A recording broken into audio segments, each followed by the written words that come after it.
Hi, welcome to Morning Talk Show. Today, my interview with ancient Egyptian dream practices and just general dream expert, Sarah Janes.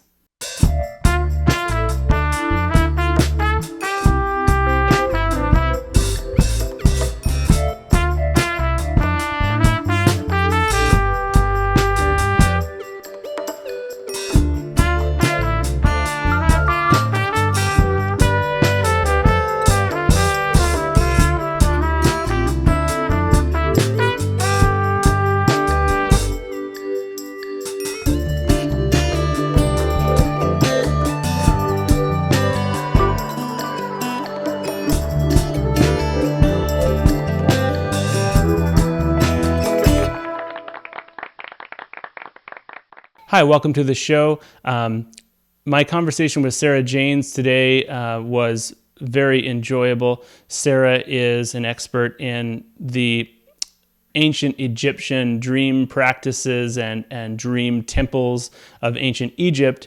But beyond that, she's also a very thoughtful and interesting person about dreams in general. She is a lucid dreamer and a vivid dreamer of dreams. She's also a great conversationalist. So I really enjoyed this conversation. I hope you do as well. Please like and subscribe on whatever platform you are enjoying this on, and you can get more of this kind of content. Thanks very much. Sarah Janes, welcome to Morning Talk Show. Thank you very much for having me. You are interesting to me, and fascinating to me because my show is all about just kind of trying to understand myself and human beings more. My internet connection is unstable. Is it coming back? Okay, cool. And you're an expert in something that's a huge part of our mind that gets overlooked, the subject of dreams. So, yeah. How do you have one of those things that could never be a job description, like your life could never be, a job description. So how do you describe what you do to people? I mean, when people ask. I suppose I do a lot of research about sleep and dreaming, and with a particular emphasis on dreaming. And the thing that I'm really interested in is the use of dreaming in ancient culture. So a lot of what I research is about ancient cultures using dreaming for spiritual or physical well-being.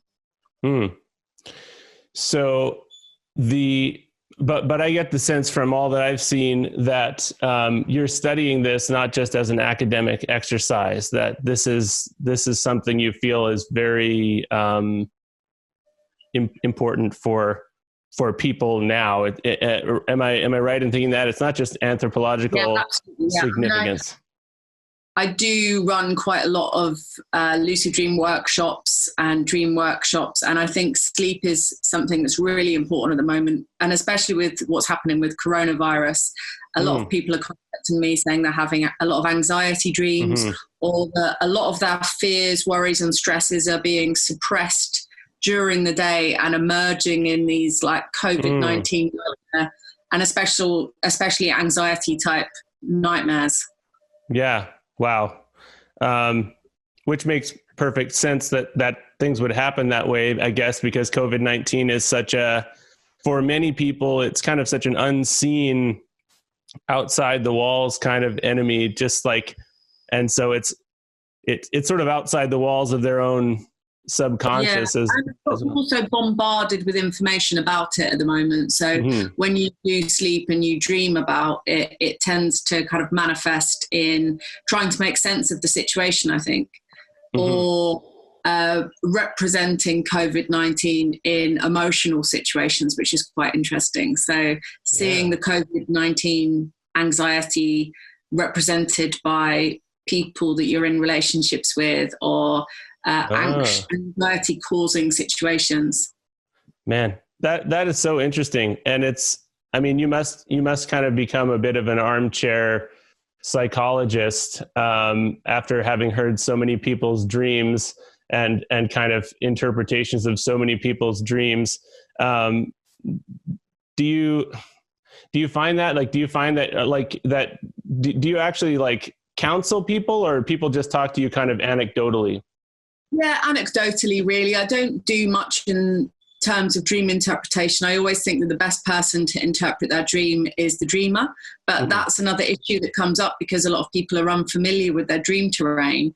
They're not necessarily recognizing what their unconscious mind is trying to tell them, because they're unfamiliar with the language that the unconscious is using. So a lot of my workshops are about familiarizing yourself with your unconscious, with your kind of recurring motifs. I always think of dreamers as being film directors in a way. You know, I did film studies at school, and this idea of a film director having an oeuvre and these recurring motifs, I think is very true of you as a dreamer. You tend to have these symbols and these motifs and these ideas and mythological or archetypal stories that keep playing out over and over and again. And what you do find is when you unpick what some of those stories mean, you'll stop dreaming those dreams. That's really true of especially things like recurring nightmares or anxiety causing dreams. Well, that kind of flies in the face too of maybe a modernist worldview of kind of scientifically studying things and saying, like, this means this. I've even seen websites that say, like, this means this and this means this. And I like that. I like that individual kind of subjective idea, but it does make things quite a bit more complicated for people, you know, who want to. That's why I think the ancients were quite good at dreaming, because they had quite a well-established mythological kind of lexicon, really. Like they had quite established stories, certain symbols, creatures had strong mythological meanings, and the people in a society were very familiar with what those things mean. In particular, in the dream temples in ancient Greece, the symbol was a snake. And the snake is a very sort of potent, primal, symbolic image. And I think there are some of those types of things that can be overlaid in our modern consciousness quite easily. Like, we have a kind of, you know, cultural identity and a perpetuating memory of our culture. So a lot of animals and things like that, I often dream of animals. They have certain symbolic and mythological meanings that, depending upon your experience of life and the kind of priorities, the sort of upbringing that you've had, certain things are going to be emphasized in your life in terms of meaning. You know, like, I always dream about birds. I have lots of dreams about birds, and I was in the Young Ornithologist Club, and my mum and dad were really into birds, and I've always loved them. So I've read a lot about birds and the sort of mythological context, as well as even the sort of scientific information about them, like the way they rear their young or the kinds of relationships they have. All of that sort of thing feeds into what certain symbols mean in the dream state. What a bird means in your dream, versus what somebody else means. So exactly, not people that aren't into birds it wouldn't mean anything to them. But for me, there's like usually some significance with the types of birds that I dream about. Right. That makes perfect sense. And I've actually had dreams in my life where I didn't tell anybody about them because I was sure that people would interpret them wrong. Like, specifically. Well, like having sex with your dad and stuff like that. Holy shit. Yes.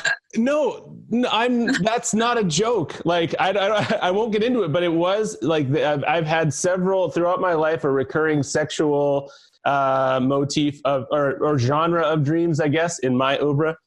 And a lot of them have been same sex. And, you know, I'm a happily married heterosexual man with kids and stuff like that. And so it was really strange. This is probably, I don't have a super active dream life, but this is one of those things where I would wake up and say, I'm not bothered by this dream. Like it didn't leave me with it didn't leave me with a weird feeling. I mean, it left me with the feeling that I need to think about things. And what I came to the conclusion of, and I don't know how common this is, was that I was actually having empathy dreams through the act of sex or some form of sex with people.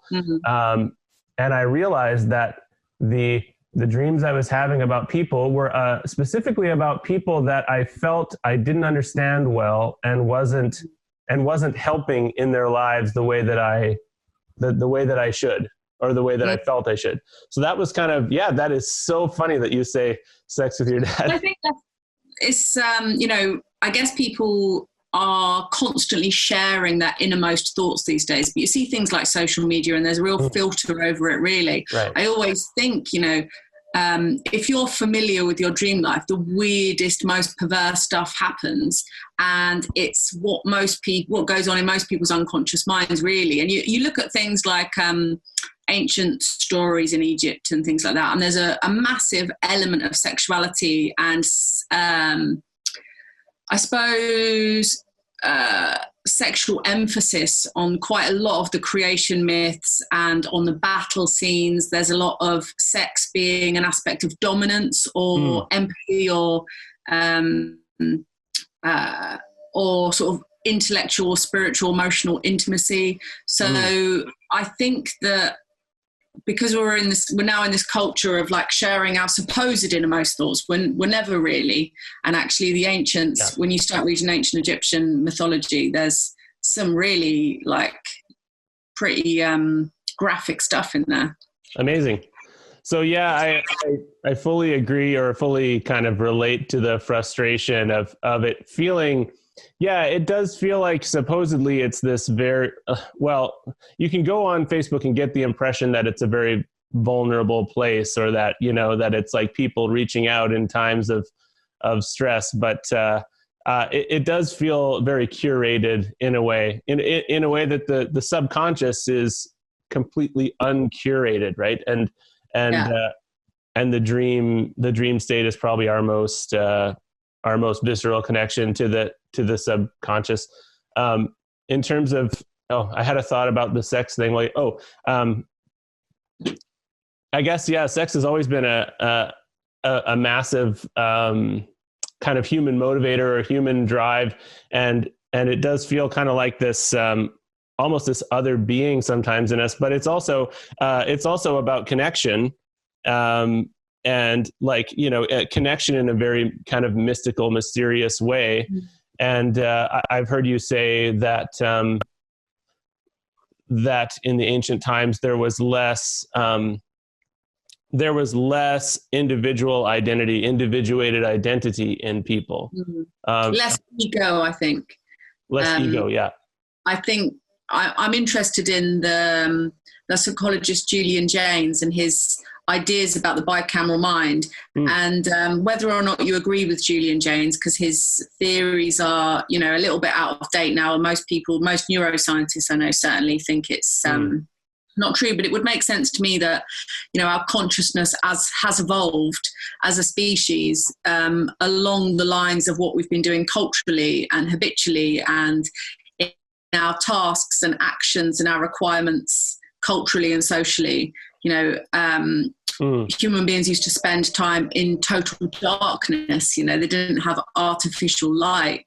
That when they started to build fires, they could then see for longer periods in the day.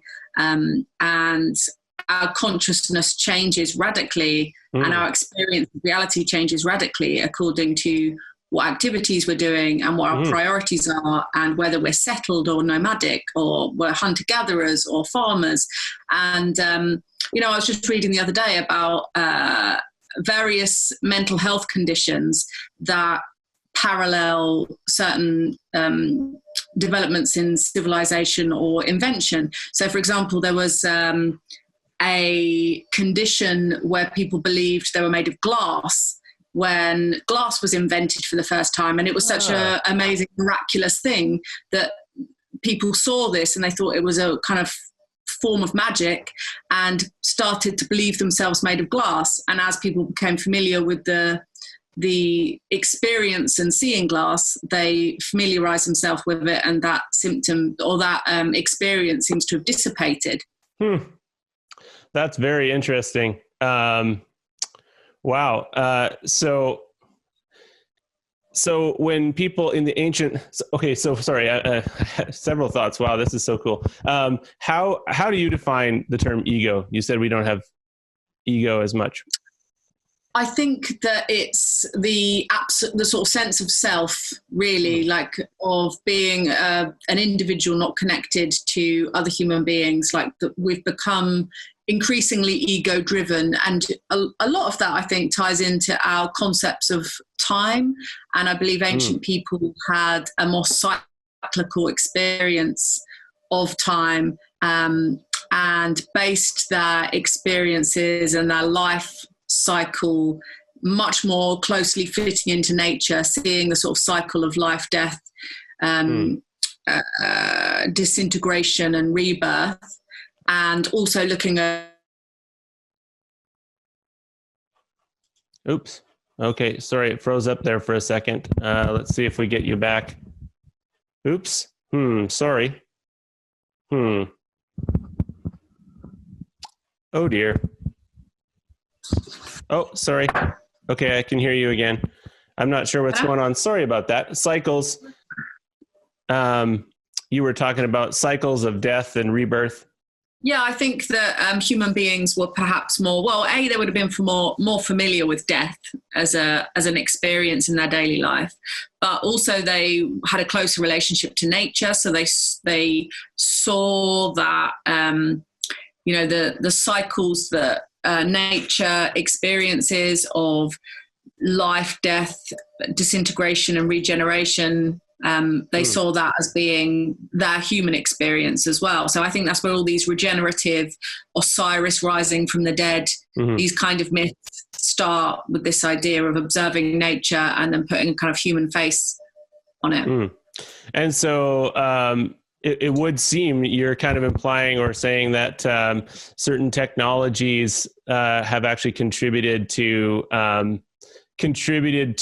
our disconnection from these cycles from the natural world, like things like artificial light. I'd almost want to throw in there the idea that even written language itself, language. I think that's the most important technology, is written language, spoken language, written language, and even art, like cave paintings. They kind of create this extra layer of reality, of representational reality. And then when you've kind of created this, you kind of manifest an aspect of the drawn or the written thing every time you write the name or you draw a picture of something. And, people believe that cave paintings served this magical purpose of manifesting, for example, an animal that hunters could go and kill. It was kind of an idea of kind of consciously creating the desired target. And in ancient Egyptian language development, that was an aspect of it as well. The hieroglyphs were magical. They were seen to manifest the elements that they described. But language, from the sort of pictographic languages that were like pure representations of things, we then went into this sort of more abstract, a phonetic value type language system, which means that things are represented with sounds that don't necessarily have anything to do with the thing itself. And just like nowadays, I think things like social media and technology are meaning that our memory faculties and our consciousness is almost like outsourced or projected into the universe in a different kind of technological way. I think ancient people used writing and speaking in a similar sort of way. It was an extra layer of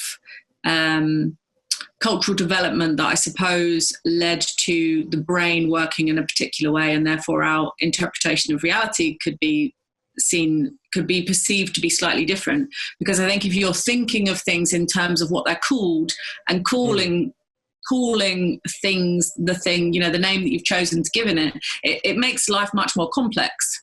And so, and also language gave people the ability to feel that they were interpreting life in the same way. Like it has a standardizing, standardizing thing. And like, I'm just imagining being in ancient Egypt, and kind of the collective memory can remember a time before written language. And so just like glass, just like the invention of glass, like a written language would give people the feeling that that there was this magical quality to language still, and that there was, like this manifesting, like I would say in the current time with our modernist kind of epistemology or whatever you want to say, it feels like there's less and less of that language having any kind of magical power. So I guess I'm kind of wondering, one of the things that I really like about you and what you're doing is that you're part of this, it's probably not an official movement of any kind, but I'm noticing more and more people that I'm finding online who are not necessarily distinctly and harshly dividing science and spirituality, and aren't necessarily just completely rejecting spiritual practice or religion or whatever, but are kind of including it all in kind of a human consciousness stew. And so there does seem to be a spiritual element to what you're studying. Would that be accurate? Would that be accurate to say? Yeah. I was thinking today actually about the coronavirus and all the conspiracy theories surrounding coronavirus.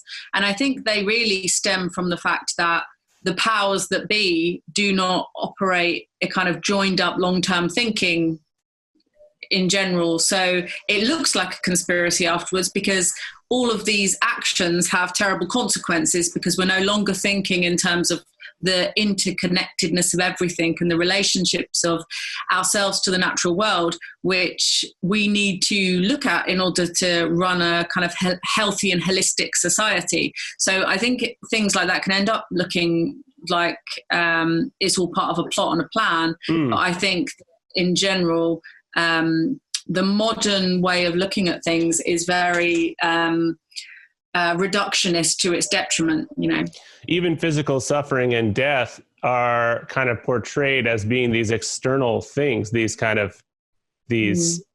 forces that are not natural or something like that. Not that I'm saying COVID-19 is natural, but I mean, you could say that it is a conspiracy in that, people neglect to care for each other in the way that would stop these things from happening. Anyway, I don't want to go down the COVID-19 or whatever's natural to the conversation. I'm not actually, I don't have a lot of expertise in that, but it does really highlight, everyone is currently stopping and thinking, about themselves, about society, the way it is. And I kind of do hope it leads to people returning to themselves or to their spirit, and just needing the kind of thing that you provide with the way that you guide people in dreams and sleep. Actually, I have noticed a lot of people posting about their sleep and their dreams since coronavirus. It might be one of the most wonderful things that come out of it, because people aren't having to set their alarm and wake up at the crack of dawn, which is usually what destroys people's dream lives. And another issue, I think, is, I think a lot of people are turning away from social media because it's very anxiety causing, and the blue light that you receive from devices for one thing, but also the sort of stimulation and the anxiety that social media in particular causes. I think people are recognizing that it's detrimental to their health being stuck indoors all day. They don't really want to do that. So, I mean, one thing I've been doing is just going for really long walks every day and really enjoying nature. So I hope that one thing that comes out of this, at least, is that people will value sleeping and dreaming again, because just to have that little reminder that dreaming is there and available to you whenever you want it, and it's the ultimate liberty and freedom, is a great reminder to have in this sort of a situation. Yeah. So it is. So that brings us to dreams and sleep, which obviously is I want to talk to you about. My particular story, and I wonder how common this is that I find that with the exception of the occasional extremely meaningful dream or the occasional messed up sex dream, I don't find that I have a super active, or I don't remember my dream life very much. And I even feel like, based on my spirituality, the spirituality of my past, which actually I'm increasingly not defining as spirituality. I came up in evangelical Christianity, and I think there are some really wonderful people there, but it can also be very, very ass backwards when it comes to spirituality. Like it's hard to even categorize as a spiritual movement at times. And I have found that I would go to sleep begging God to come to me in a dream, because I so wanted a spiritual experience that was meaningful and guiding to my life. Something to tell me what the next step should be, something to get me in touch with myself, all these things. And I in my head, it had to be an obviously God dream. Like, this is kind of how I was conditioned. It had to be God speaking to me in some way that I knew was God, and I knew wasn't me and wasn't my own subconscious. So do you find that there are people who have a very banal or non-existent dream life?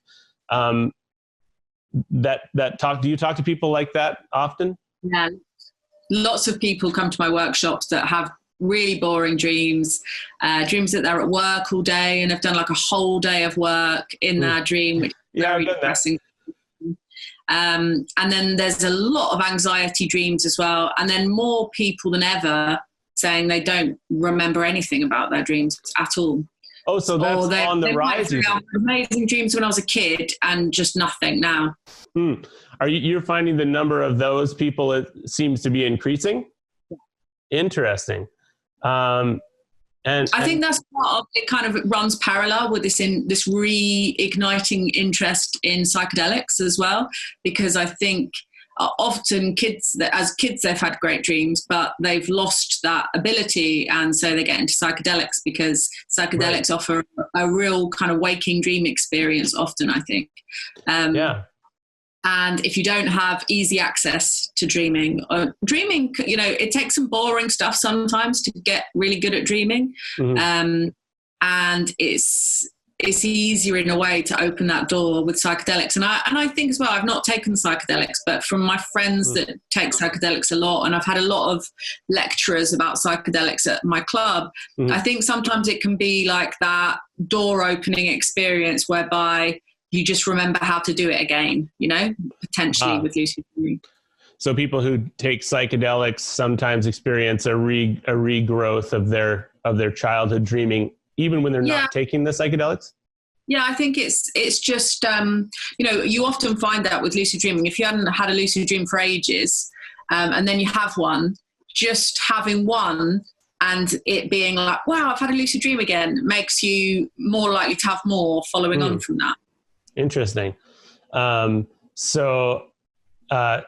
psychedelics seem to be a thing, from what I've heard, that it still takes a lot of care. You still, just like whatever processes you use, it needs to be very intentional. You can't just sort of jump into it. That's the best. Yeah, it's the best way to do it. And also, I think the integration aspect of it's important. And I never really thought, because I've always lucid dreamed since I was a kid, I never really thought about an integration aspect to lucid dreaming, actually. But I think that's also true, that you do need to integrate dreams, because often you will have recurring motifs, like I was talking about, or recurring stories that if you don't really sit down and think about what they mean, you kind of continually have them. And sometimes I've even had like really amazing recurring stories that I've never really thought about what they've meant. I've just enjoyed them. And then when I've thought about, that means that, they stop. And I'm gutted. Actually, I was going to ask that. Yeah, early, because you were talking about nightmares, but I immediately thought, what about good dreams that you like? And so you had that happen. Interesting. Sorry, I cut you off there, though. No, that's fine. So, I mean, I think it's really cool and telling that you have people come who have boring dreams to try and reignite their dream life, because it seems to imply that people know on some level that it's important. That's clearly very important. And there are lots of aspects with what's going on in the world at the moment that are affecting dreams so much as well. Because when I was a kid, everyone talked about their dreams all the time. My mum and dad talk about their dreams all the time. I actually think there's a generation where they've kind of missed dreaming because they've been on devices since teenagehood. And especially with young children these days being on devices almost immediately, I think there's an element to it of the way you actually look at stuff. And when I was a kid, we didn't have devices. There weren't really very many sort of stimulating visual things in the world, apart from nature and reading books and using your imagination. So I spent quite a lot of time just staring into space, or I used to do the thing where I'd like press my palms into my eye sockets, or like look at stuff really close up. Or when my nan was smoking a fag, I used to watch the smoke, and I just kind of think kids don't do stuff like that really anymore. You know, it's like a minute of boredom, and then they'll find something to do. And we can watch, we watched a bit of TV, but there wasn't that much TV to watch. So you're constantly looking at something rather than looking inwards. And I've noticed myself that I think there's a certain style of seeing that you have when you're in a dream state, which we don't exercise during the day as much as we did before all of these devices were ever present. And I think it's a kind of soft gaze that you have that if you don't do enough during a day, you kind of lose the ability to do it. I think it might even be a kind of way of seeing that could have atrophied already in people, because it's quite a habit-based thing. So the example I give to people when they come to my workshops is, do you remember those magic eye pictures? Yeah. So where you can look at a magic eye picture, you sort of look through it rather than at the flat surface. And I think we've become almost too accustomed to looking at a screen or a surface, so that we're not looking through things anymore. And I would also relate it to something like the obsidian mirrors of the Mayans, or, gazing at your reflection in a pond, something like that, that kind of scrying way of looking at stuff. When you look through a surface and images seem to kind of bubble up from the depths of that abyss. Interesting. Yeah, I have noticed even with my own children that that some of the things, like they do seem to have that kind of intuitive, less specific way of looking at things. Like they'll see a scene, and then my sense of priority tells me immediately, prioritizes things, and they just take in a totality in such an interesting way. And sometimes we'll even mimic back something that seems surprisingly sophisticated that they've seen, because they've looked in this more general way. And actually what you're describing, that kind of soft gaze, is, in my opinion, is a picture of what spirituality, or of what leads people into spirituality itself, not just into dreams, but when I think, like, as human beings, and forgive me, when I talk to people, you're giving me thoughts. I don't have questions written down, so I'm just sort of having thoughts on the fly.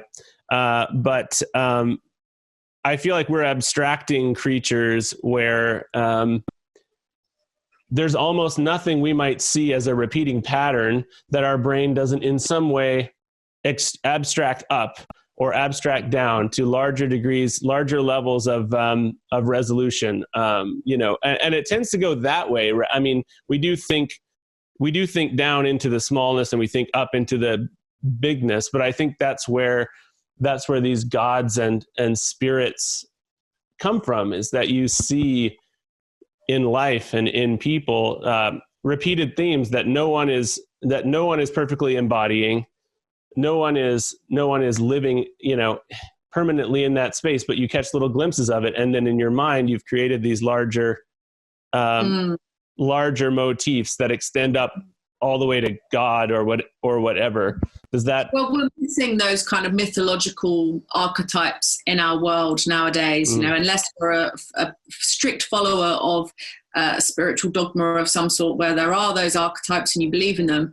For the most part, most people are materialistic and they believe in the material world. And often what dominates in the experiences of dreams are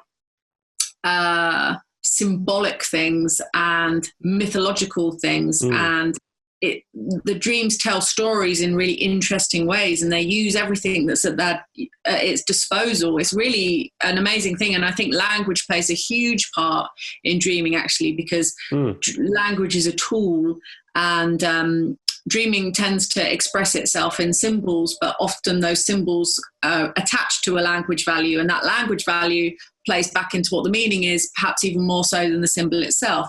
Like sometimes there's puns and wordplay in dreams often, that unless you write them down, you don't get the meaning of them. And it's only when you see the written word laid out that you're like, oh, that's a kind of composite of these two other things. Oh, interesting. I had an experience the other day that as you're talking, it's revealing itself as kind of a accidentally dreamlike situation where my daughter asked me to tell her a story, and I was going to get a book, and she said, no, tell me one out of your head. She's 4. And so I kind of, like, to be perfectly honest, I was like, oh shit, I'm not going to be able to come up with a good story. But for some reason, I came up with this story about a frog. And he had been a king and got turned into a frog, and he lived out on a lily pad, but he didn't like the food.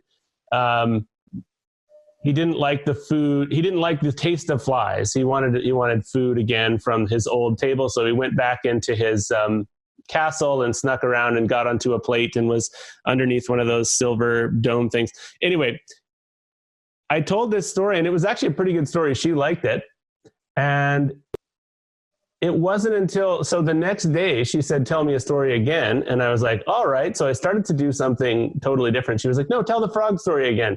So I was like, all right. So I told the frog story again, the best I could remember it. And then it just like hit me like a bolt of lightning. It was my story. I told my story in an entirely mythological way. I described my, basically my psychological and spiritual life. And the food was, like beliefs and meaning and relevance, and every part of that story had a tie-in with my life, which I'd never experienced that. I mean, I'd never noticed that. So that's not a question, but it's just something that happens. And I wonder if you hear that kind of thing happening much. I think that's what stories do, and that's what all dreams are really like that. I mean, people have kind of like junk dreams where they're like scrolling through Facebook or working or whatever, but when there are stories in dreams, there's usually something meaningful behind that, because you've constructed this narrative. But I think it's so true of stories, and you telling that story about the frog actually really, because I have got a good memory, and I think memory is really the kind of essence of what dreaming is. And the better your memory for the variety of experiences that you've had in life, or just remembering the stuff that's happened to you, the more likely you are to be able to unlock the secrets of your dreaming, I think. And when you were telling that story, it reminded me that, because my mum and dad were really great at reading me stories when I was a kid, and I wonder whether that was something that made me have good dreams, because I'm sure your child was visualizing all of those things you were telling them, and I did that all the time.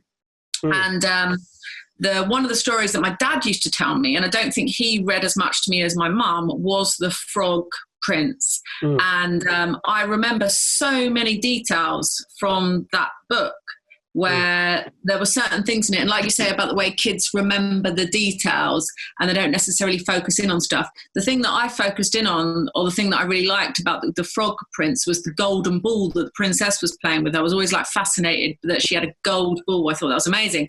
And so I really visualized that, and I really imagined it, and it gave me lots of pleasure to kind of create it in my mind. And what you kind of realize as well as you get older is that actually, if you look back on it, certain stories almost become your life. It's like it's a two-way deal, really. You hear a story and you will fit the meaning according to your experiences. And there's almost no story that you couldn't fit into your life in some way, shape or form, because these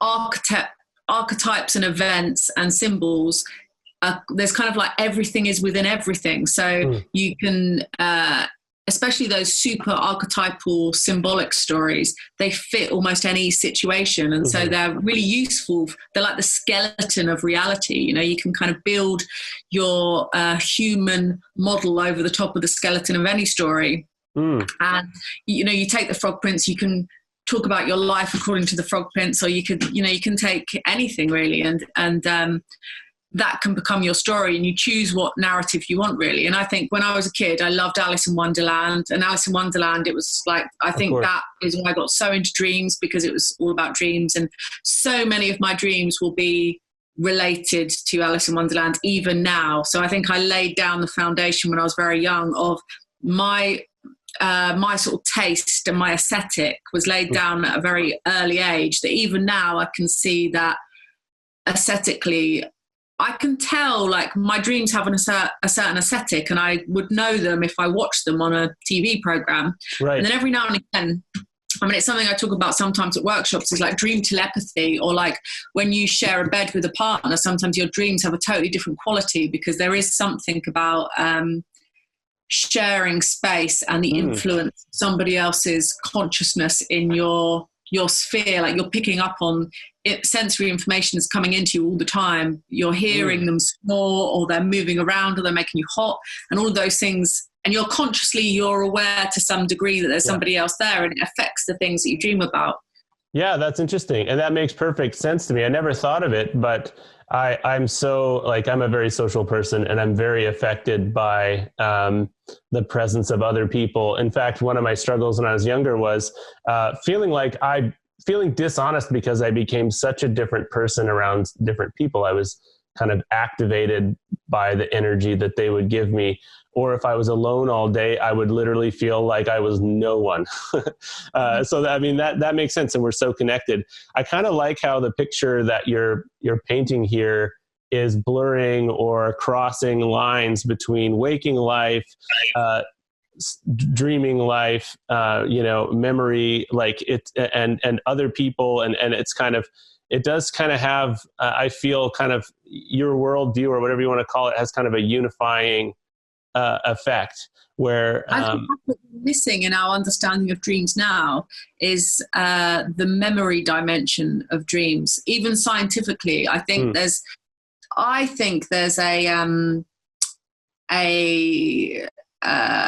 evolutionarily speaking, an older form of memory in the dream state than the contemporary experience of memory that we have these days.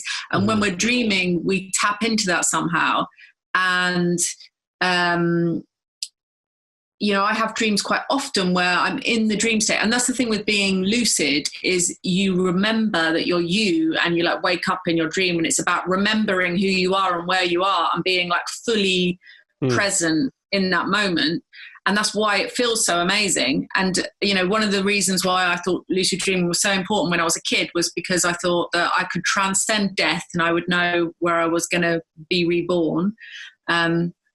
And I wanted to film it because I wanted to be a filmmaker. But there was something about, I always recognized there was something about remembering who you are when you're dreaming. Like, you wake up and you come out of it. And it's a bit of a kind of Matrix moment of realizing that there's a continuity of consciousness if you get into regular lucidity, where you feel like there's no line really between wakefulness and sleeping.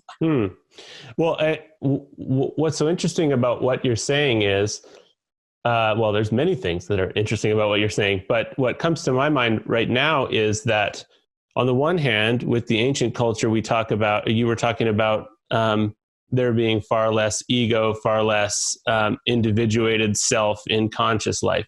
But then also lucid dreaming is about a feeling of return into your self. In other words, there is some reality to self that you can experience in waking life, and you can experience in dreaming life. So are we talking about kind of is one of the things that's so compelling and visceral about it. The feeling that you're returning to a true self, or you're coming into a true self. It does feel like a full body consciousness experience rather than an intellectual type of consciousness experience. Right. I often ask people like where they think they are in their bodies, and where do you identify? Most people feel like they're behind their eyes. Right. And what you have in a lucid dream, when you have a moment of conscious awareness, is beyond a full body experience. You're conscious and aware of the fact that you are everything in that world. Yeah, because to some degree anyway, you are creating that whole world. That's one of the things I get people to think about, actually, because people often want to fly in lucid dreams. And what I kind of realized, because when I started really, because I always lucid dream when I was a kid, but I used it mainly for wish fulfillment. So I'd be like, I want to go here, I want to snog this boy in my class, I want to do this, I want to do that, I want these cool presents. And what happened with me is I've got a 12-year-old daughter now, but when she was born, I'd always had absolutely amazing sleep, never had any problems with sleeping at all. And then obviously having a baby, like, you just don't sleep very much. And it was weird for me to experience that. And so I made sure after, she'd grown up a little bit, that I got back into dreaming, because I realized what a hugely life enriching experience it is. And I didn't feel like myself without it. I didn't feel as intelligent. I didn't feel as happy. I didn't feel, I have like a good sense of humor, and like, I don't take things very seriously. And I think I have a sort of big picture view of the world, and I'd lost that. I felt joyless, basically. So I was like, I've got to get back into it. And when I did, I got back into it with a vengeance, and I was so grateful and so happy. Rather than the wish fulfillment stuff, it was much more about, I suppose, evolving myself to become a better version of myself. And I realized you can use it for that aim. You can become more aware of yourself, more aware of your foibles and your issues or your blockages, and you can grow from the dreaming experience. So I used it more along those lines.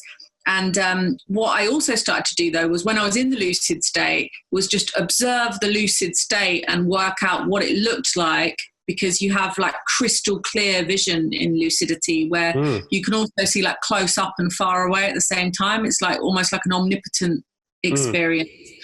And really analyzing what it is that's happening. And when I would have experiences like remembering stuff, follow that path a bit further than maybe I followed it before.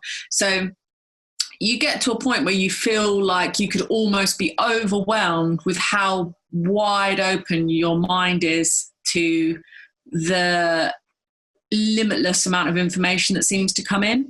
You know, like it's so you feel like you could remember past lives and everything that's happening in the universe. Like it feels really incredible. And I think that, our critical thinking and our modern idea of consciousness is an effective filter to help us work in the modern world. And actually, I think that has developed over a period of time, and that ancient people experienced a state of consciousness that may have been more like our waking reality and dreaming overlapped. Because the faith, or I don't even want to call it faith, but the belief that they had in the non-physical world was so total that that would be interesting. So what are some ways, I guess, that you've found in modern life, things you can change in your waking life that can help get back to that way of seeing that will then help your dreams? One of the things that I find works really well, and it's really simple, is reading novels before you go to bed. And especially magical realism novels, because they have a particular kind of very vivid, imaginative way about them, and they're very easy images to conjure up because they're often quite primal and strong archetypal characters and scenarios. So magical realism novels for one. And then writing things down. I mean, it's the most common one, but keeping a record of your dream experiences is really, really, really, really key. And what does happen, because I mean, that's the thing that people seem to struggle with the most, even though it's the easiest and free thing to do, but it really works. And I think part of the reason why it works is this aspect of the way that dream memory functions as well. So, like when you wake up from a dream, you'll often be like, unless it's about having sex with your dad, and then you'll be like, don't remember. Oh God, I remember. So when you wake up from a dream, you tend to be like, I'll remember that, so I don't need to write it down, and then you will forget it.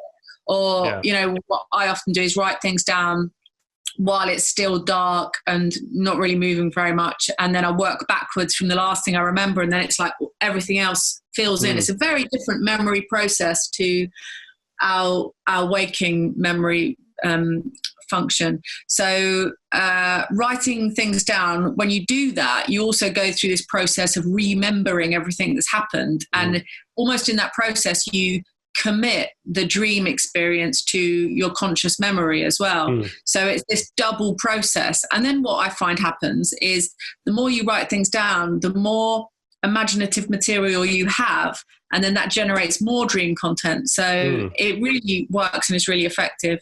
There are a lot of nutritional supplements, and some of them I find can be quite effective. Vitamin B is really good for dreaming, or L-theanine, and huperzine A. And I've tried what's the one that's really supposed to be effective, but I can't say I noticed much of a difference on that. It's the one that comes from snowdrop bulbs. I don't know. Galantamine. So I've tried galantamine, but I didn't really notice any effects of that, but other people have told me that it works really well for them. And then I make like dream potions and stuff. I make my own herbal tea mixture. Yeah, I've seen that. You sell some of that stuff on your website. Yeah. Yeah. So would you say that dreaming, like, I'm forming a picture of dreaming, but I'm also forming a picture of your thought life, and based on even the things you're not talking about. Like, I notice you're not quick to use the term spirituality or God or things like that. So do you find that there are, so two questions, is dreaming kind of, sleep and dreaming kind of your principal, I don't know what you would say, psychological practice for mental health? And then also, do you find that there are others who get the same effect from other things besides dreaming? I think dreaming is an absolutely critical thing that human beings need to do to be sane. And I think we touched upon it earlier, but there's so many things like the kind of antidepressant crisis, and actually habitual cannabis smoking suppresses REM content as well. And so we end up often socially with a lot of people that are stuck because they're not processing the emotional experiences they need to process because they've suppressed REM sleep. And I've spoken to a lot of people come that smoke a lot of weed, and they've told me that they smoke so much weed because they don't want to have dreams. They don't want to remember their dreams. But then that points to really the fact that they probably should be paying attention to their dreams and resolving some of their issues that way. And then the way antidepressants work, one of the things that it does, it suppresses REM sleep. So they really should only be used for a short-term period because they help you to fall asleep because obviously if you're suffering from high anxiety or depression, you often have trouble having a healthy sleep cycle. So they help you have deep sleep, but it suppresses REM sleep. So then again, you're not resolving some of the issues that you need to resolve in your dreams. And therefore you can end up stuck in a rut for quite a long time. Even they say with ayahuasca ceremonies that it's a sort of a work. There's a work through through some negative things that has to happen at the beginning of it before it, well, not necessarily before it's a transformative experience, because often it's a transformative experience immediately afterwards. So are you finding when people have these, maybe they've been suppressing their dreams, and you get them on a more natural path and sleep cycle and sleep health, do they have a kind of glut of bad dreams that come right away? Yeah, you do get like a glut of dreams if you give up those substances. And it's like a well-known effect, especially with smoking cannabis, where you get like really intense dreams when you give up, and then it tends to stabilize after a while. Okay. And sometimes it can be great. It depends, doesn't it? Because, I meet people in life and I can tell they're suppressing and bottling up a lot of stuff. So it's going to come up in their unconscious mind. And then I think if you're generally an open and an honest person that accepts the reality of who you are, because that's often a big issue with what comes up in your dream life is, are you honest about who you really are? And one of the things I've noticed is the representation of self in dreams is really important and relevant. Is it like a good version of yourself, or is it a horrible version of yourself, or is it a deluded, idealized version of yourself? There's a lot of those kind of issues that come up in dreaming. Are you a fan of any particular kind of personal work outside of sleep, like any kind of like, do you know the Enneagram or any of that kind of personality, like self-learning kind of systems? I do find those quite interesting. And I think there was one that I did quite recently. I can't remember what it was called now, but it was that sort of thing when you look at your personality. But I sort of think you can become whatever personality you want, really. Personality is a little bit of an illusion. You can... it's a habit. Personality is kind of like a habit. And depending on what your thoughts are and what your belief system is about who you are, then you'll perpetuate that character. But, that's why I think actors can have personality disorders quite often, because they slip into different characters. And I can imagine it would be quite hard sometimes if you're doing that really frequently to know if you're any of them. Right. Yeah, personality is such an interesting thing, like the self, because I think I personally do believe that there is a self and that there is a me and all that. But yeah, you're right. Personality is often what we've grafted on to ourselves and what we've been told by authority figures in our lives that we are or should be is the big one. And it can be so kind of, I don't know. Well, self-acceptance and self-forgiveness can be such a huge thing. I recently got into the Enneagram, which is a personality test with 9 types. And it's kind of cool. It's kind of more open, where you can kind of read everything and kind of find where you fit, but it's about your motivations and that kind of thing, and self-acceptance. And it does help. It does help. That would be interesting. I guess I'm thinking about who I am in my dreams, and I think it does tie in with what I've kind of identified as some of my personality, which is that I'm almost nothing. Like in the dream, like I'm not a powerful figure, and I'm not a purely fearful figure. I'm almost like an objective observer in my dreams, and I think I've only lucid dreamed once. And it was specifically flying around, because that was what I wanted to do. But for the most part, yeah, like I've experienced kind of in some ways the opposite of what you're saying in dreams, where or the opposite of lucid dreams, where you're saying you kind of have this total view where you're seeing everything and you can zoom around and all that. My dreams tend to be very limited perspective, where I'm in a room and there's a doorway, and then maybe that changes, but I don't know it's changing. And then I see that all of a sudden there's an indoor swimming pool in my childhood home or whatever. And I'm kind of going through the dream in this very like, kind of reaching in the dark kind of way. But with some knowledge of like, I know this is my house, but it's not any house I've ever lived in. Like some kind of knowledge of the story, like the director has. There's like you saying about the sex dream and everything as well, and you waking up and not thinking it was like a big emotional deal to you. There is a sort of certain disassociation. I get that as well, where awful things can happen or really weird stuff happens, but you don't have the same emotional attachment necessarily to it. Yeah. And then other things that can seem quite inconsequential can have huge emotional attachment towards them, or you can like be crying in your dream or laughing in your dream over something that isn't funny or isn't sad. So I think it's almost like a synesthetic experience, primarily expressed kind of visually. And some of the stuff I've read about what's happening in your body when you sleep. Because one of the things I think is amazing and people don't really think about enough is the fact that you're able to see this amazing stuff with your eyes closed. You've got no sensory input coming in through your eyes at all, but you're able to generate incredible visual experiences. And what happens in the body during these processes is that your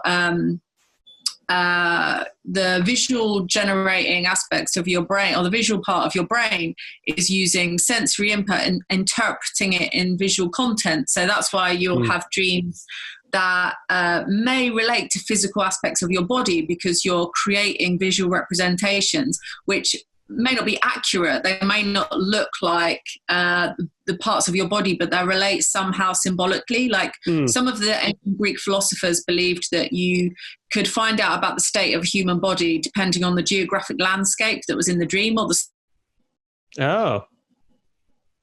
Oh, sorry, you've frozen up again a little bit. Let me just wait a minute. I'm hoping it comes back. I'm so sorry. Okay, so it's back now. So you were saying you can tell about the physical state by the and the state of them, like if they're dry or if they're burning forests or things like that. I mean, not necessarily in all instances, but I think there's elements of that are very true. Things like female menstrual cycles and stuff like that. Often you have dreams where you may be underwater and you may be seeing jellyfish or something, and it's kind of representing processes that are happening within the body using visual content of the outside world, basically. But I mean, that's something that's really important to me with regards to my research. Is I believe that lucid dreaming in particular, and conscious dreaming, setting intentions, has the potential to be a very healing process for people, because I think lucid dreaming offers a potential for a true integration of mind and body. So with the right intention and the right understanding, you could potentially heal yourself from something in a kind of faith healing type of response in a lucid dream state. You got the elements of that right. Well, I can certainly see how everything in your dream could be representational of some deeper thought or assumption that you have. And if you have power over those, it might kind of be a way to take hold of your assumptions and some of your basic beliefs that in waking life are barred to you. Now, are you kind of saying though that you can also kind of experience healing on a physical level from that? Yeah, I think so. And one of the markers for me with lucid dreaming is a bodily experience of bliss and joy, like almost orgasmic experience of like absolute like joy flooding through my body when I become lucid. And I believe that state in itself can be a very powerful healing experience. Yeah. And one of the guys that I do lucid dreaming workshops with, he was interestingly a child actor. He was in lots of TV shows in the UK when he was a kid, and he was constantly playing sick, dying children. And he told me one day he was like had his throat slit on a mirror for like 8 hours during the shoot, and he eventually became really ill, and he kind of says that he thinks it's because he was playing these dying ill characters all the time, and got really, really ill with cancer. And when he was having, I think, a final round of treatment, he had a dream where he was like Ghostbusters inside his own body shooting the cancer away. And he woke up and he just knew he was going to be all right from that experience. And he felt so much more confident. And he had the experience of bliss and joy in his body. And the treatment was effective. And, you know, you can look at that any way you want. It's an anecdotal experience, but I think those kinds of healing dreams for people can be hugely meaningful, powerful, and effective. Cool. Yeah. So it's kind of almost this idea that our self and our consciousness and our subconscious are distributed in our body and actually are receiving input and sending out instructions and signals to the rest of the body, which it does make sense. I mean, it's mysterious, right? Because you know, that's scientifically a fact. It's like we've got neurons in our heart, we've got serotonin receptors in our gut. This idea within neuroscience that we're like brains with other bits attached and just looking at the brain all the time to see what's happening is very weird to me. Like it feels to me like when you lucid dream, you have a full body experience, and the same occurs with psychedelic trips as well. The blood lessens in your brain and moves throughout the rest of your body. So perhaps something similar happens when you have those lucid moments where you're having more of a full body conscious experience, and you do feel a different kind of presence consciously when you're lucid. I feel like I'll hear people and sometimes very intelligent people say you're not your body. You know, they'll comfort people by saying you're not your body. And that always has seemed a little bit unfounded to me. Like, I believe that we ignore what we hear from our body to our peril, and we ignore or we disassociate from our body to our peril. I mean, and this is someone, as I'm a you know, relatively self-conscious person. I didn't want people to see my feet when I was a kid. And, you know, I really did. I was comforted sort of, what's the word, superficially by the idea that I'm not my body. So, but as I got older, I thought, well, you know, I think we are dissociating in an unhealthy way from our body, and not just in terms of like people being unhealthy, but possibly even in some of the health mania that people have. You know, anyway. Yeah, too much emphasis on the body is probably just as bad. You know, like I often think, you know, we're living in. I often see like kids, the way kids present themselves these days, and especially girls, but I guess I just noticed that more because I'm female. But I kind of think girls weren't like that when I was a kid. You know, girls were people that had ideas and weird hobbies, and there was much more emphasis on personality and interests and hobbies than what you looked like aesthetically and what clothes you wore. And I think that it's dangerous to be too much one way or the other. We're like a holistic system, you know, and it's not about necessarily being fit, but if you bring awareness into your body, then you're disinclined to become really out of shape because it won't feel good. If you've got an awareness throughout your body, it won't feel great to be really unhealthy. Right. Yeah. And it's, I think it's possible that right now we have more emphasis on physical health than we do on the health of our sleep and of our mind. And I guess mental health is kind of, mental health is experiencing a growth of sort of people speaking about it, and people, the stigma is being lessened. But it's still often being done in that extremely scientific way that is very kind of can be so one size fits all. So I see what you're doing as this kind of integrating work, you know, integrating ourselves with our bodies and our minds. The whole body element is kind of new to me, like dreams affecting the body. And it's really interesting, and it does seem very. My language can sometimes fail me, but it seems kind of spiritual, and it seems kind of a part of something that I think is part of this podcast, which is an attempt to return, like what you're doing is kind of an attempt to return to a more mystical, mythological experience of life that perhaps religions and spiritual practices have kind of like, or maybe it's the confluence of spiritual practices and religion that have never gone away with a kind of modernist thinking that to me feels like it's dying. Well, I think for me, a lot of it's about imagination and creativity, and I believe in spirit, and I believe in consciousness, and I believe those are the factors that shape the natural world, and that we should all be worshipping the natural world as a living, breathing, all-powerful entity, and that probably we should return to some sort of form of earth worship, because I think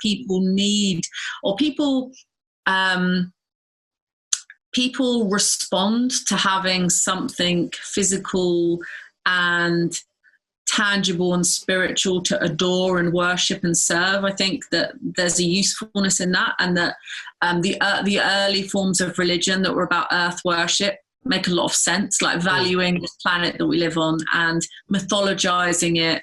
And, I think that, like those early religions that worshipped the earth, and they created those little Venus figurines that when we started creating art and we started to create these characters and these models, we then created characters that could people and populate our dreams, and we could create stories in our dreams and then would write those stories down. And I think dreams were probably one of the first things that were ever written down after accounting and, counting sheep heads and stuff like that. So I think it's vitally important, and that dreams are really the best way to make contact with your higher self and make sense of the world. And I think ultimately that's what they're there for. They're there to make you find your place within the universe. And the reason why a lot of us are so confused these days is there's just so much information and data out there that we're sort of bombarded and overwhelmed. I always think about this, I think it was a radio documentary that I heard once, and it was talking about how there were two female passengers on the first ever steam train, and they were so overwhelmed by the speed and the stimulus that they fainted.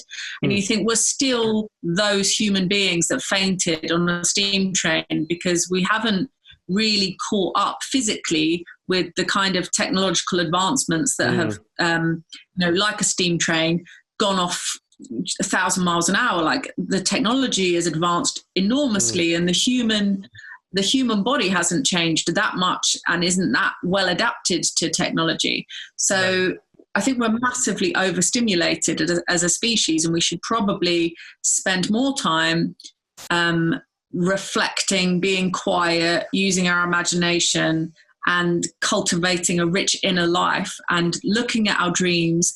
And, the more time you spend in nature, the more in tune with nature you feel. And the oldest rituals of dream incubation involved lying directly on the earth to receive the wisdom of Gaia, the planet Earth, to receive that knowledge.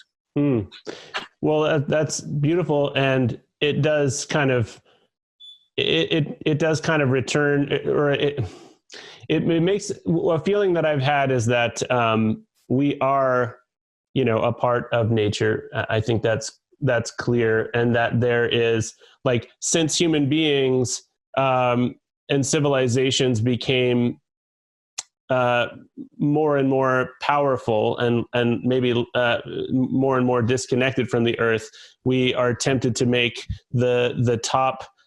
We're tempted to emphasize the power and personality at the top, in the same way that a mighty nation might emphasize the power and personality at the top, forgetting that at the most basic and fundamental level, there's magic happening constantly, that the cells are dividing, and that there is a growth of life. And there is there's growth that happens in all natural processes, and that those things happen, but that the human being has the very specific ability to halt that growth and life, but especially in these non-physical parts of ourselves, or maybe they are physical, but we don't experience them physically as physical, things like our dreams. We have the ability to actually cut ourselves off from, that plant-like growth that should be happening. I think that's the thing, is it's about having a direct experience of something. And we've gotten further and further away. Like the other day, I found myself, I can't remember where, I was like enjoying the sunset somewhere, and I was just thinking about taking a photograph.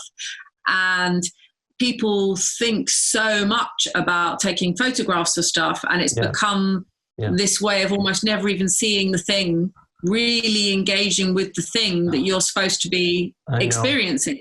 I remember because I used to go on tour with a band a lot, and one year we went on tour, and it was the first year that people almost watched the entire concert through their phones and didn't just enjoy the concert. It was so weird, and it totally changed the atmosphere of the event. And I remember when I was in Thailand, I think it was 2000, I didn't have a mobile phone, and I climbed to the top of this mountain, and I just had an experience on the top of this mountain and really enjoyed it. That, we didn't used to think about having to prove we were anywhere all the time. I remember seeing something about people were going on holiday just because it would look good on Instagram, which is so weird, isn't it? But we've become like increasingly driven by the way others see us. And we're almost not having direct experiences. It's all about, getting as many experiences as possible to show other people and not having those experiences deeply ourselves. But that's really the most important and connective and deep way of having any kind of relationship with the world. And I find there's almost, sometimes there's almost it's portrayed as narcissism to kind of focus on your own experience. Or I don't know how, this is kind of a vague thought in my head, but that because what I'm hearing you saying is that we need to choose what we do in our life based on a kind of that experiential, the glory of experience for ourselves and the direct experience personally. And I think sometimes that has been seriously devalued in our world, because it's like, oh, that's just individual. That's just for you. And there's almost this feeling that maybe we should be sharing everything with everyone, but it's this weird thing where in sharing everything with everyone, we are not experiencing it. Then we're not getting the personal growth that we need to out of it. And then we're becoming increasingly avatars of ourselves. I don't think anyone's ever going to be on their deathbed saying, oh, I wish I'd spent more time online, or I wish I'd, my phone more. No one is going to say that.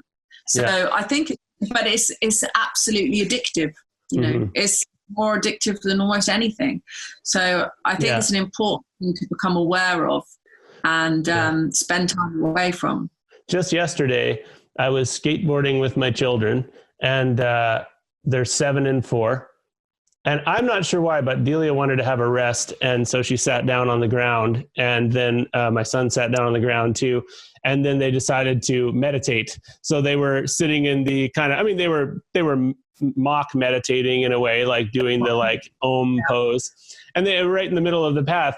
And my first instinct, and I did it, I took out my phone, I took a picture. Isn't it cute? I came up with a funny hashtag, Shreditation. And I put it to Instagram that minute. And even looking back now, just in the context of this conversation, I'm like, why didn't I sit down with them on the ground? Why didn't I sit down with them on the ground and meditate? The moment could have gone on a lot longer. Daddy's not sitting there as a frickin' zombie on my phone. Well, kids People are much more in the moment, I think, generally speaking. Yeah, they are. More just within themselves. They're not thinking about how they come across to other people, which is why kids are so beautiful and lovely.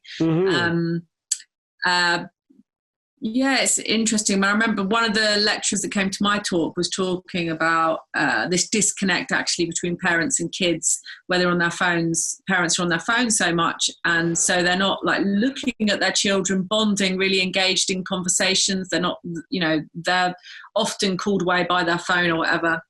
But one of the things that he said was really interesting, it's totally off topic actually, but it was about women in Hollywood who've had a lot of plastic surgery and the babies can't pick up on their little micro movements. So they end up psychopaths because they are never able to read people because the mums can't express any feeling of empathy because their faces don't move. Wow. And so those kids aren't picking up those special signals that they need. Wow. I have to say, I love that kind of leap that you just made. That's not, I love that because it's implying that there is a theme present through some very diverse situations. And the mother baby thing, I mean, I think about that all the time because it is that point where there's, for the child, it would be so awesome to get into a infant's brain because there's no division between relationship and physical reality, emotional reality, carnal reality. There's the joys that, the pains are just pure non-linguistic waves. And what is that, what is that like? And I suppose the dream, or maybe a psychedelic experience, but really the dream is the closest way we can return to that. I mean, you may be able to have a memory of it by asking for that in a dream, potentially. Ooh, interesting. I never thought of that. That's something, of all the things, if I had a wish for a genie, that might be one of the things that I would wish, would be to return to that state. Yeah. It was quite interesting. I sometimes do a little exercise of trying to get myself in the mindset of someone without language and someone without preconceptions of what things are. And it's really weird when you start doing that. It's crazy to think there was a time when people said that infants had no thoughts, that prelingual people basically didn't have thoughts or minds, and the unbelievable ignorance of that statement. They're so much closer to the source of consciousness than we are. And their experience of it is so I mean, they're...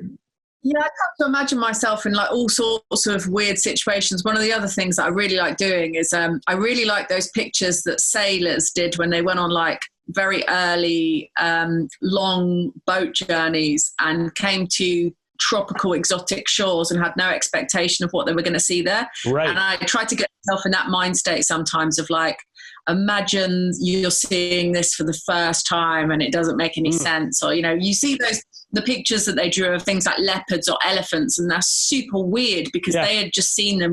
We've seen photos of everything. We can kind of imagine at least what almost everything is. And when you think about sailors would embark upon some of those voyages and they may even have believed that they were going to drop off the edge of the earth. That's a pretty amazing concept to imagine yourself approaching the edge of the earth, or some magical, mystical isle, because also the North Pole was considered to be this mystical land. And it would have been a really weird state of consciousness to go into that, that unknown. Maybe that's what it is. Maybe there just isn't enough unknown in our world anymore. I fully agree with that. And I think, it says something about the human brain, that there were plenty of sailors willing to sail around and explore, knowing that they might just fall off the edge of the earth and that would be the end of them. And it was still considered worthwhile to do that. I think it's one of my kind of bugaboos or whatever. One of the things, one of my agendas in life is to encourage people to look at the people in their lives and even themselves as sort of having horizons that they haven't gone over yet. And like knowledge becomes this really toxic thing when you say, I know someone, I know my wife, I know my children. Well, that, if you think you perfectly know them, then, I think you're going to fail them. You're going to fail to see them in some fundamental ways. And so when you look at it that way, is that there are unknowns, and this ties into dreams. There are unknowns within myself. There are unknowns within the people I know, maybe things that even haven't been unlocked for themselves yet. And everyone is a frontier. Then the world seems, even just the small world around you seems much bigger. And so, there's a lot of predictability these days, I think, and perhaps I know there's a lot less predictability in ancient times. And even back in our own relatively recent history, we wouldn't know what was going on around the world. Our world's become a lot smaller. Now we know about all international events. We would never have known that. We're just living in our own little bubble. Right. We're at an hour and a half now. So this has been so interesting. I feel there are so many things that could be talked about. We didn't even get into the experience of lucid dreaming, but there's a lot to chew on here. And you've got things online that people can go and find and read about that. And I encourage people to do that. Is there anything that you'd like to, anything kind of fresh that's going on that you'd like to promote or anything like that? Well, one thing I've done recently is like a sleep hypnosis track. So something like I really enjoy doing sleep hypnosis. I've got a sleep hypnosis track on my website.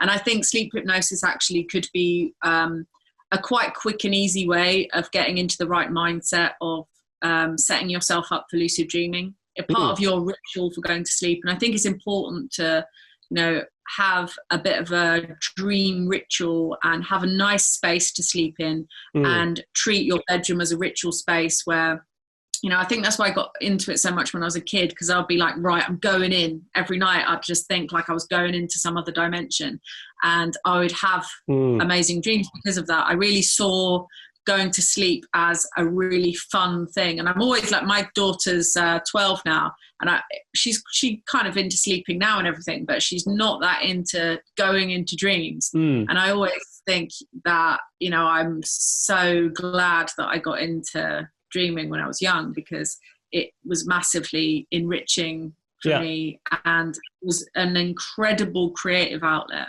And I feel that most of my creativity came out of dream life. Well, and I think it's so cool. I want to applaud you, because I think for many people, they have something that maybe does come a little bit more naturally to them than someone else. And it sounds like dreaming was that way for you, because that wasn't my dream life. I had fear and trembling around sleep and anxiety and stuff. And so it's amazing that you're kind of, because you were able to have that early experience, you're kind of passing that along to people in a way that's encouraging and not heavy-handed. And so, I think it's really cool and important work that you're doing, especially during this time where we're stuck inside. Yeah. Well, I think this is a really brilliant opportunity to get really into dreaming now, actually. Totally.